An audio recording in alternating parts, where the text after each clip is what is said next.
So, what makes something weird? What makes weird Portland? It's not that our city is fundamentally weird or stranger or more preciously, self-consciously odd than any other. It's a little bit of that. It's that people that express themselves out of the norm and figure out what gives them joy and share that with other people. It's the extent to which that is appreciated and embraced by others. And you are paramount to that, and thank you. It makes it a beautiful place to live and a beautiful place to be.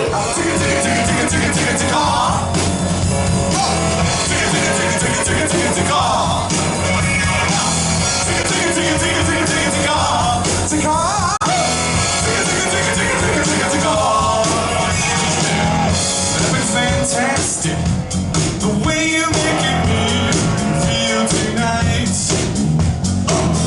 Not to be drastic, but if you like, I could stay a while. But knock, knock, who's at the door? It's all our friends from the night before. Wanna be alone, so we turned off our phones. So go back home. Staycation, spending it naked. Don't wanna leave this room. Bunch of marijuana, couple jugs of water, and a bowl of fruit. Getting so connected, sharing this erection. It's hard to sing the blues. Yes, we all made it. Missing off our neighbors. I'm on staycation with you. I'm on staycation with you, yes I am. I'm on staycation with you. Let's go back down, go. Tick-a-tick-a-tick-a-tick-a-tick-a-tick-a-tick-a. Yes. Tick-a-tick-a-tick-a-tick-a-tick-a-tick-a. Oh no. Tick-a-tick-a-tick-a-tick-a-tick-a-tick-a. Tick-a. Tick-a-tick-a-tick-a-tick-a-tick-a. Bring it down, man, go. I like what you got to give. There's so many reasons to live. Why? I don't need to know why. How? I don't really want to know. Wait, what? Just want to have a good time. Where? At the show. But knock, knock. Who's at the door? Don't come around anymore. Wanna be alone, so we threw away our phones. We're never leaving home. Yeah, you know that we on a staycation, spending it naked.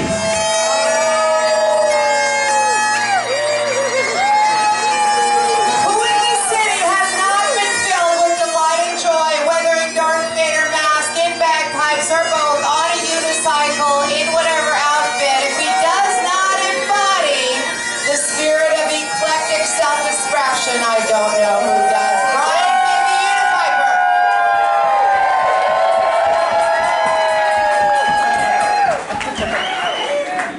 Thank you. Whoa, this is a hot mic. Thank you, Daria. What I want to do before we start anything else is, well, my brain told me that we should have a moment of silence for our dear companion, Rojo, who's not here this evening to be with us. But that just didn't feel right for this vibe. So what I want to do instead is on the count of 3, I want everyone to find their inner llama and let it out. We are going to make a joyous llama noise. I don't care if you don't know what a llama sounds like. Your heart does. So on the count of 3. Not spit. All right. No spitting. On the count of 3, let me hear your inner llama for Rojo. Okay. 1, 2, 3.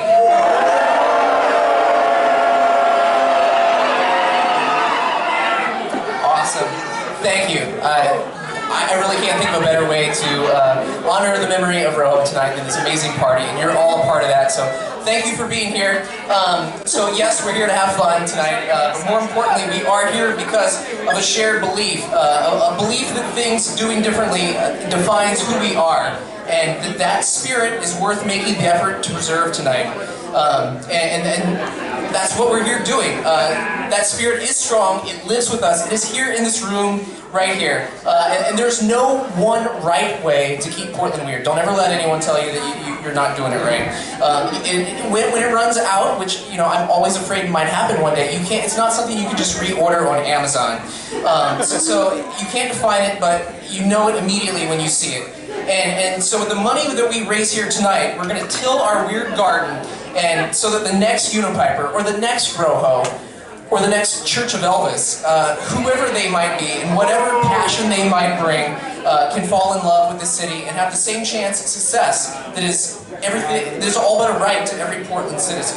So what are you protesting? No vegetables were invited tonight. Not one single vegetable. And they even have a banana, a pineapple, and a strawberry playing music. You will notice none of those are vegetables, not one. Oh my goodness. They even have a green room with no vegetables. And how long have you been out here so far? About an hour. About an hour? Have you had anybody coming out here harassing you about protesting out here? No, most feedback has been positive. I'm encouraging people to demand broccoli. Demand it. Okay. And many people are joining my cruciferous crusade. Okay. Well, I thank you for your time, sir. Thank you. Outpouring of love and care for us and Rojos, the people that loved him, just really meant a lot. So. Yeah, sorry about the loss of. Thanks. Rojo. Yeah, it's crazy, kind of crazy week. Yeah. Thank you. I hope you'll come visit the farm and meet all of our animals. There's a farm? Yeah. Oh, yeah, 30 minutes from here. Okay. In Ridgefield, next to the Paradise State Park, across from the Elia Okay. Casino. So it's only 30 minutes away. So, Oh, wow. Yeah, so you'll have to do a search for Therapy Llamas or follow Rojo on Instagram and Facebook. Okay. And then we'll put on there when we're going to have our open house farm tours. And Oh, nice. yeah, once we start doing therapy work, we'll be having a lot of free time for people to come up and meet all of our animals. And you can schedule a tour, you just kind of come up? Yeah, That's probably the well, best when way. we have the therapy groups coming, I mean, we'll be doing a lot of senior and rehab communities at our home. Okay. And so even while they're there, people can come and observe the therapy work. Oh, lovely. So, but if they want to schedule a private tour, we'll probably have to charge because that'll be on our off the our own time. Yeah, okay, yeah, fair enough, yeah. But yeah, so we're right next to 4 miles of hiking trails at Paradise State Park. Oh, and nice. We're going to be cutting our own trails through our own property. We got five acres. Nice.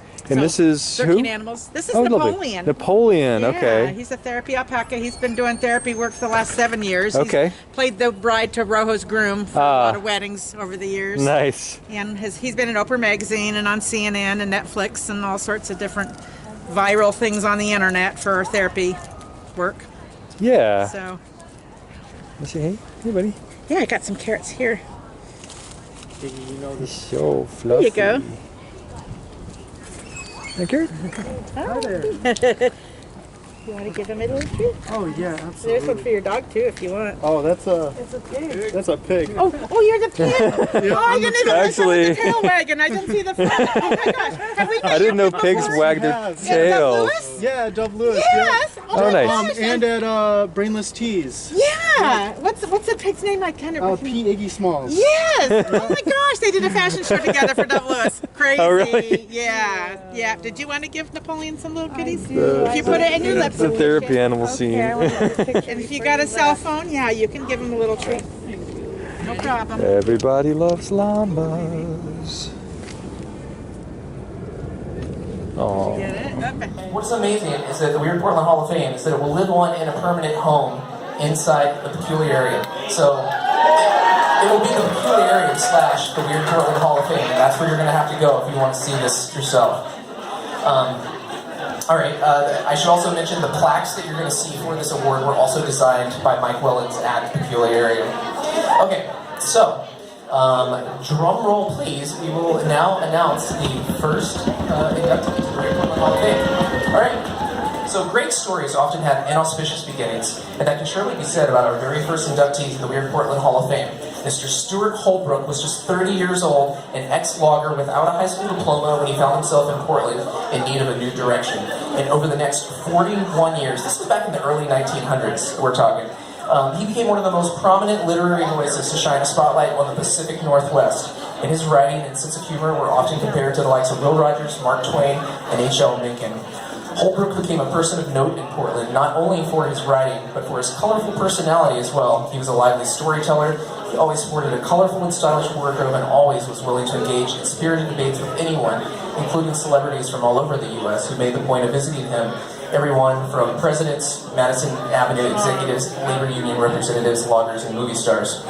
Holbrook's extensive literary canon reflects his empathy for the underdog, the visionaries, and fanatics of the Pacific Northwest. He had a profound interest in the weird and wacky underbelly of Portland. And he's starting to see where this is going. And his greatest joy was poking fun at the stuffed shirts and hypocrites from all walks of life. This is our guy, right? It is undoubtedly the writings of Stuart Holbrook that first cemented Portland's reputation as a gathering place for the offbeat and wild and the national conscious. So it is with great joy that we proclaim Stuart Holbrook is our first official inductee to the Weird Portland Hall of Fame. So join me in a round of applause as we welcome Stuart Holbrook. Our next inductee is very unfortunately also no longer with us to be here tonight, but it is someone that I think is definitely worth us celebrating.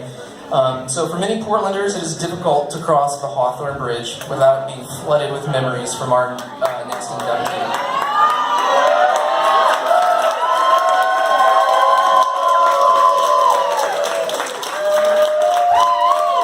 With his radiant smile, joyful music, and his colorful personality, working Kirk Reeves became a permanent fixture in the Weird Portland landscape for over a decade in the early 2000s. There's no formula to achieving notoriety in Portland, and it may take a lot of work, a little luck, or perhaps just having the right connections.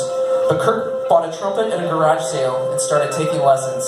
And in doing so, he realized his passion was in bringing joy to folks through entertainment. He pursued many genres of art, playing his trumpet all over town, writing novels, hosting a cable access show called Low Comedy, and even performing for lucky kids who crossed his path. Try to visualize the scene. You're driving home from work on a rainy afternoon. The light is low and the sky is dreary. You're tired. All you can think about is getting home. But then, you hear the bright tone of the trumpet wash over you, quietly at first, but gradually becoming more brilliant as you near the source. Somewhere over the rainbow, maybe it was Amazing Grace or Star Wars, Kirk performed music that knew would resonate with his listeners. His music struck a chord with commuters, his authenticity was endearing, and his suffering was real. When Kirk passed away, the community banded together in his memory, and a candlelight vigil was held in his honor. Documentaries were made, and his smile continues to light up our mornings as we commute to work thanks to the mural on Northeast Grand and Lloyd. Kirk may not have achieved all he wanted during his career, but he achieved greatness in our hearts, and a permanent place in the Weird Portland Hall of Fame.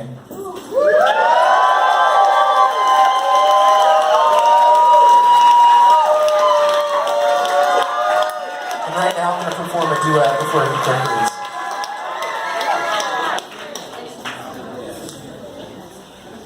Okay, you know who our next inductee is. But few Portlanders are as dazzling. As polished and shining as she is, it's important to remember that even the most brilliant diamonds go through tremendous pressure and intense circumstances in order to reach their full potential.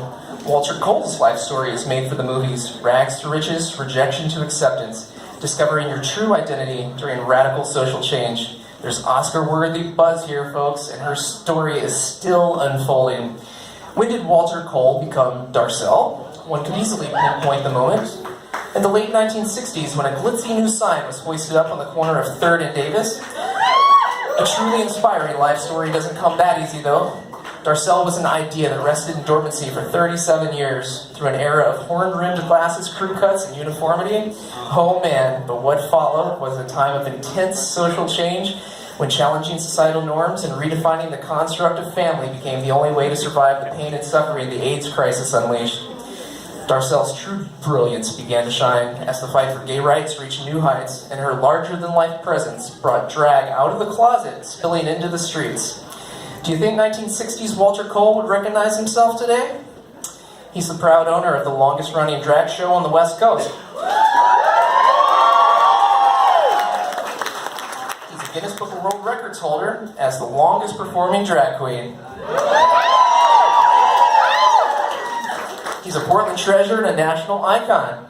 And what do you think Walter would say? That's no lady, that's Darcel. I'm very sad to say that due to scheduling conflicts, Darcel was unable to be here in person tonight to receive this. Hello, Darcel, thank you for joining us. Yes, thanks for joining us. Thanks for joining us. I'm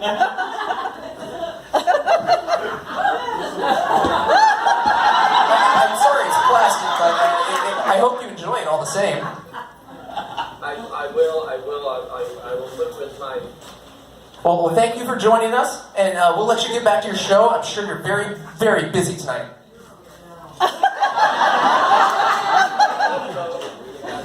Your audience is really weird. If you missed that, you just got called weird by Darcel. Give yourselves a round of applause for that. Now we're up to our last inductee of the class of 2019.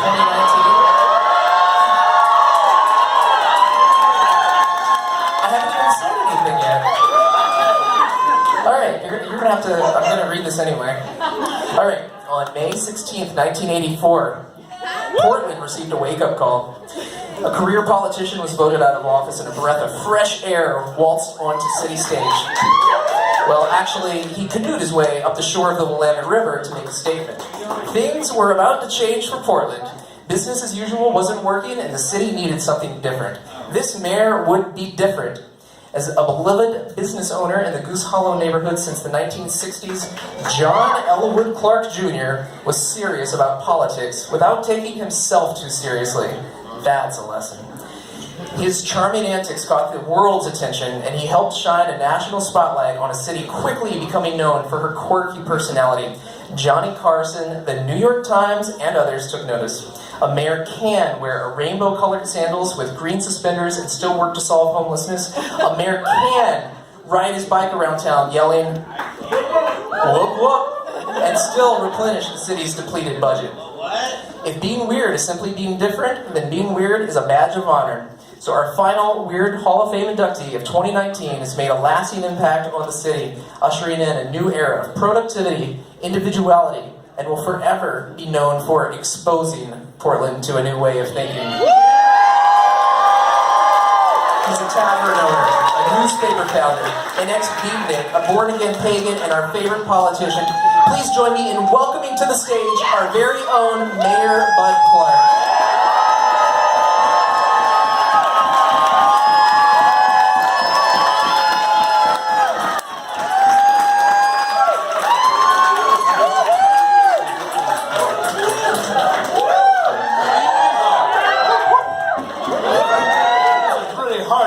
Look at all these beautiful, beautiful individuals. Everybody's individual here. That's the most magical thing ever. And what a beautiful, beautiful bunch of people. I was in office for 8 years and enjoyed every minute of it and did a lot of good things. And I just want to warn you. You know, I was walking down the street one day and I stopped to admire this beautiful statue on the streets of Portland. I exposed myself. This guy came along and took a picture. He took a picture, you know, Mike Larson. He took this picture, and then he made a poster of it. It's just amazing what's happened to me since I became mayor. So watch out when you're walking down the street. Admire the city, love the people around you and all of you, and be careful when you expose yourself to art.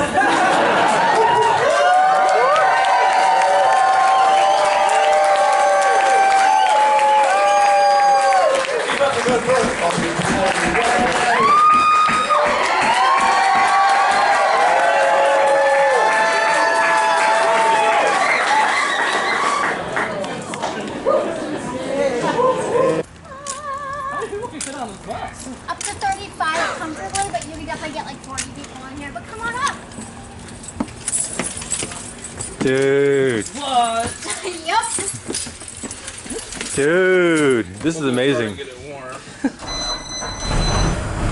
Oh, snap. You can connect to the Bluetooth if you want. There's karaoke on these TVs. Whoa. We've got an iPad with 30,000 karaoke songs. You Whoa. can snatch up the iPad, hit search. Amazing. Hit your 2 microphones. Get some action. Okay, already know that I put my heart on it and I walk on it. Hey, telling cat people how I feel, I can talk on it. Cause I'm real, man. I'ma tell you that deal, man. They all doubted me. Yo, I've been up in that field. Then I really went to school. Then I went to knowledge and got my knowledge. Then I graduated, levitated. Then I said, yeah, I'm gonna do my music. I'm gonna put my mind to it. And I love my cats. I don't care what y'all think, you know I grind to it. I got ravioli, I got sushi, I got mega man mentality. We go man up, man. We shine through any weather, man. We gon' do it together, man. I'm plug it like a feather, man. Camera come together, cat rapper come together, cause we got cat emotions. I got cat emotions. Yo, see this. I can't hold back. Hey Elvis, could we get a small interview? Sure. Awesome. If I don't fall asleep first. Are you usually stay out this late? Yeah. Usually, but not on an empty stomach. Alright, so do you have any weird advice for Portland? Weird advice. I don't know. It's kind of losing its weirdness.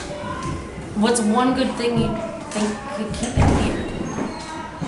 Dante's is still here. Dante still keeps it weird? Yeah. Star Theater still keeps it weird. Alright, you have any good suggestions for people to bring the weird back? Just actually keep attending things like this and